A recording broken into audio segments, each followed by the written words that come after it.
Assalamualaikum warahmatullahi wabarakatuh. Perkenalkan, nama saya Aswatil Mahmudah. Saya mahasiswi dari Institut Agama Islam Qomarul Huda Bagu, jurusan Pendidikan Guru Madrasah Ibtidaiyah semester 4. Tujuan saya membuat video ini untuk memenuhi tugas akhir semester pada mata kuliah pembelajaran IPA, di mana pada mata kuliah ini diampu oleh Bapak Wiranda Bayu Aditama MPD. Jadi di sini saya akan membahas terkait tentang sumber energi. Energi adalah daya atau kekuatan yang dapat digunakan untuk melakukan berbagai proses kegiatan. Energi dapat merubah dari satu bentuk ke bentuk lain. Jadi sumber energi adalah semua benda yang dapat menghasilkan energi. Sumber energi dapat dibedakan menjadi dua kelompok. Yang pertama, sumber energi yang dapat diperbaharui dan sumber energi yang tidak dapat diperbaharui.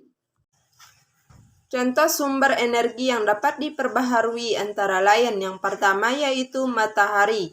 Matahari merupakan sumber energi yang terbesar di bumi. Energi matahari juga disebut energi surya. Matahari mampu menghasilkan energi panas dan cahaya. Energi tersebut sangat bermanfaat bagi kehidupan sehari-hari. Manfaat energi matahari antara lain, energi matahari dapat membantu proses fotosintesis tumbuhan. Yang kedua, energi matahari dapat menyehatkan tulang.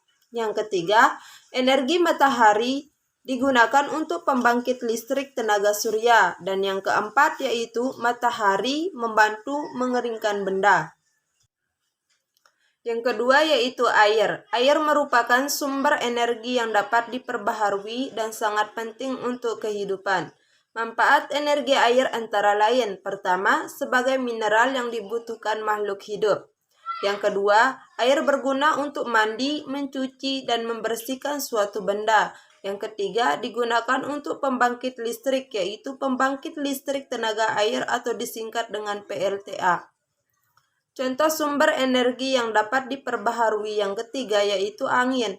Pemanfaatan energi angin sedang dilakukan oleh banyak negara di seluruh dunia karena sumber energi ini tidak terbatas jumlahnya.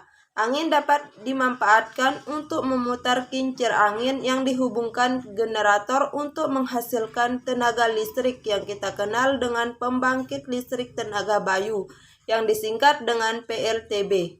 Sumber energi yang dapat diperbaharui yang keempat yaitu makanan. Makanan diperlukan oleh tubuh sebagai sumber energi dengan asupan makanan yang baik dan cukup agar dapat melakukan aktivitas sehari-hari. Serat makanan yang berperan sebagai sumber energi adalah yang pertama yaitu karbohidrat, protein, vitamin, mineral, dan susu. Selain sumber energi yang dapat diperbaharui, ada juga sumber energi yang tidak dapat diperbaharui. Contohnya yang pertama, minyak bumi. Minyak bumi adalah salah satu sumber daya alam yang diperlukan manusia.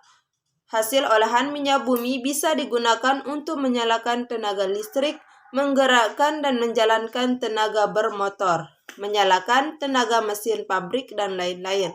Tapi jumlah minyak bumi terbatas dan tidak dapat diperbaharui, maka dari itu kita harus hemat dalam menggunakannya. Contoh sumber energi yang tidak dapat diperbaharui yang kedua yaitu batu bara. Batu bara dapat dimanfaatkan untuk bahan bakar kereta api dan bahan bakar kapal laut. Contoh sumber energi yang tidak dapat diperbaharui yang ketiga yaitu gas bumi. Gas bumi digunakan untuk bahan memasak atau bahan bakar penggerak mesin. Sekian penyampaian materi dari saya. Assalamualaikum warahmatullahi wabarakatuh.